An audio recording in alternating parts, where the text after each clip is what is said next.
ஹஜ் என்றால் என்ன? இஸ்லாம் 5 அடிப்படைகளின் மீது நிறுவப்பட்டுள்ளது. அதில் ஹஜ்ஜும் ஒன்று. இறைவன் அழைப்பை ஏற்று மக்காவுக்கு சென்று செய்யக்கூடிய ஒரு முக்கியமான இபாதத் தான் ஹஜ். குர்ஆன் ஆதாரம்: மக்களில் அதற்கு சக்தி உள்ளவர்கள் அல்லாவுக்காக ஹஜ் செய்வது கடமையாகும். சூரா ஆல இம்ரான் வசனம் 97. ஹஜ்ஜுடைய சிறப்பு என்ன? கண்மணி நாயகம் ஸல்லல்லாஹு அலைஹி வஸல்லம் அவங்க சொல்லியிருக்காங்க, ஏற்றுக்கொள்ளப்பட்ட ஹஜ்ஜுக்கு சொர்க்கத்தை தவிர வேறு கூலி இல்லைன்னு. ஹஜ் ஏன் செய்யப்படுது?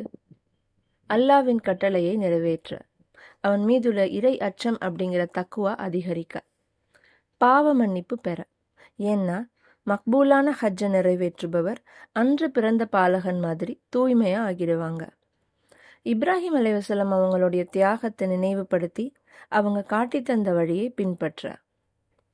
யாருக்கு ஹஜ்ஜு கடமை? அந்த காலத்துல ஒரு வழக்கு இருக்கு.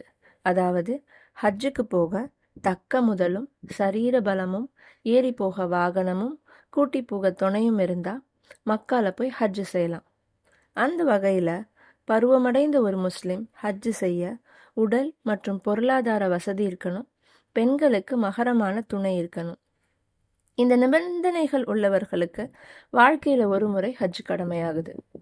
ஹஜ்ஜின் வகைகள் என்ன? ஹஜ்ஜுன்றது 3 வகைப்படும். ஹஜ்ஜே தமத்து. இந்த வகையான ஹஜ்ஜில் ஆரம்பத்தில் ஒரு உம்ரா செய்யணும்.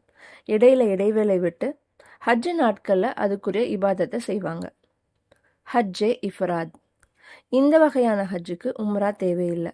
ஹஜ்ஜுக்குரிய செயல்களை மட்டும் அந்த 5 நாட்களில் செஞ்சால் போதுமானது. இந்த ஹஜ்ஜுக்கு குர்பானி கொடுக்கவும் தேவையில்லை. ஹஜ்ஜே கிரான்.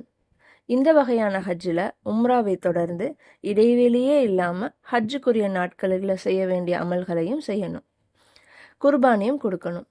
இந்த 3 வகைகளில் பயணம் செய்யும் பிரயாணிகளுக்கு நபிகள் நாயகம் ஏற்ற வகையாக ஹஜ்ஜே தமத்து முறையை சுட்டி காட்டியிருக்காங்க. தமிழ்நாட்டிலிருந்து போகிற ஹாஜிமார்களுக்கும் ஹஜ்ஜே தமத்து முறை தான் பின்பற்றப்படுது. அல்லாஹ் நம் அனைவருக்கும் மக்பூலான ஹஜ் செய்யும் பாக்கியத்தை அருள்வானாக. ஆமீன்.